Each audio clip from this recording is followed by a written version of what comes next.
Magaalaa Finfinneetti harka qalleeyyii baay'een manneen jireenyaa jiguuf guyyaa lakkaawwatan keessa jiraatu. Haalota kana jijjiiruuf bulchiinsi magaalichaa abbootii qabeenyaa hedduuf itti gaafatamummaa hawaasummaa akka bahatan waamicha taasisuun kan yaadatamudha. Injiinar Adam Ojiraawwachiisaa Riil Isteetii Imaarooshiiti.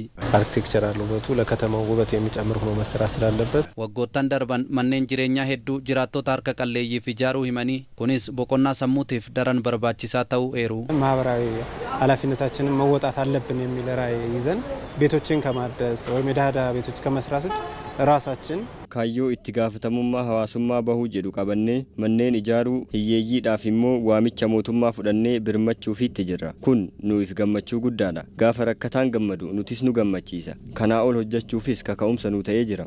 በእውነቱ ትልቅ ሳቲስፋክሽን አለው። እንደውም ቤት ሰርተህ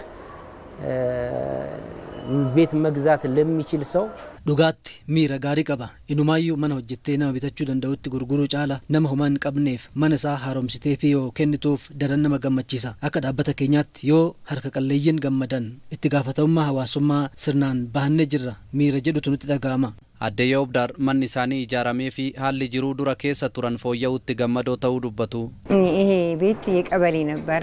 ይሄ ድርጅት ነው እንደገና አፍርሶ አፈር ባፈር የነበረውን አካባቢውን እንዲያርገው ያጸዳው ማለት ነው። Manni kun kan gandaa ture. Dhaabbata kanatu manneen biyyoon ijaarame deeguun qulqulleessee ijaare. Baay'een gammade. Saantima tokkos ittiin baasne. Dhaabbata kanatu naaf hojjete. Akkuma naaf dhaqqaban nama biroofis akka dhaqqabaniin jedha. Jireenyi lammiilee baay'ee tola ooltota mootummaan waamicha taasiseef jijjiiramuu isaa Ministeerri Muummee Abiy Ahmad dubbachuun isaanii kan yaadatamudha.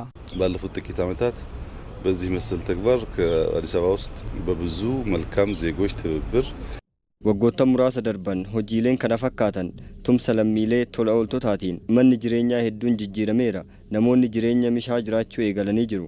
Kana lakkoofsa isaa ol guddisuun tumsitoonni yoo nu cinaa dhaabbatan rakkoo biyya keenyaa harka caalu ni furra.